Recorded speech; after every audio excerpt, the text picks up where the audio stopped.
This channel does not promote any violence, harmful, or illegal activities. All content provided by this channel is meant for an educational and information purpose only. ভুয়ো passport কাণ্ডে গ্রেফতার Abdul high. আব্দুলের phone থেকে মিলেছে বহু তথ্য। 51টির বেশি ভুয়ো passport হয়েছে আব্দুলের হাত ধরেই। প্রতিটি পাসপোর্টে 25 থেকে 30,000 টাকা করে নিত আব্দুল। জাল পাসপোর্ট কাণ্ডে বর্ধমানে পুলিশের হাতে গ্রেফতার হুগলির শিবুরের 3 যুবক। শুধু জাল পাসপোর্টই নয়, ভোটার কার্ড, আধার কার্ড জালিয়াতির অভিযোগ রয়েছে ওই 3 জনের বিরুদ্ধে। মালদায় তৃণমূল নেতা খুনের তৃতীয় দিন পার। জমি নিয়ে বিবাদ নাকি রাজনৈতিক, খুনের মোটিভ নিয়ে ধোঁয়াশা। কে বড় মাথা খুঁজছে পুলিশ।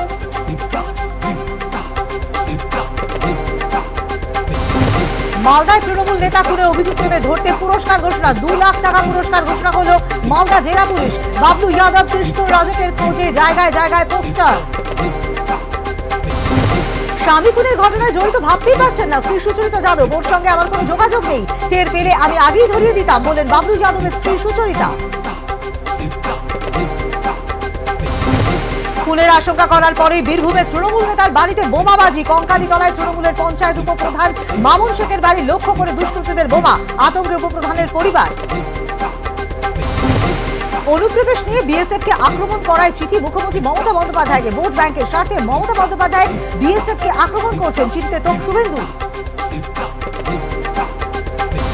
তৃণমূল কংগ্রেসের কর্মীরা দুষ্কৃতীদের ভাড়া করে নিয়ে এসেছে। বর্ডার পেরিয়ে বিহার থেকে দুষ্কৃতী এনে বাংলায় গুলি চালিয়ে যাচ্ছে। বিএসএফ নিয়ে মুখ্যমন্ত্রী তোপের পরে পাল্টা জবাব সুকান্ত মজুমদারের।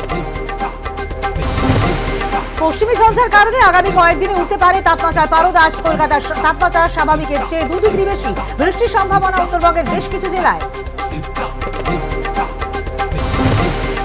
ভারতে আমেরিকা জাতীয় নিরাপত্তা উপদেষ্টা জেক সালিভান। চুরি, ডাকাতি, নৈরাজ্যে বাংলাদেশে আক্রান্ত সংখ্যালঘুরা।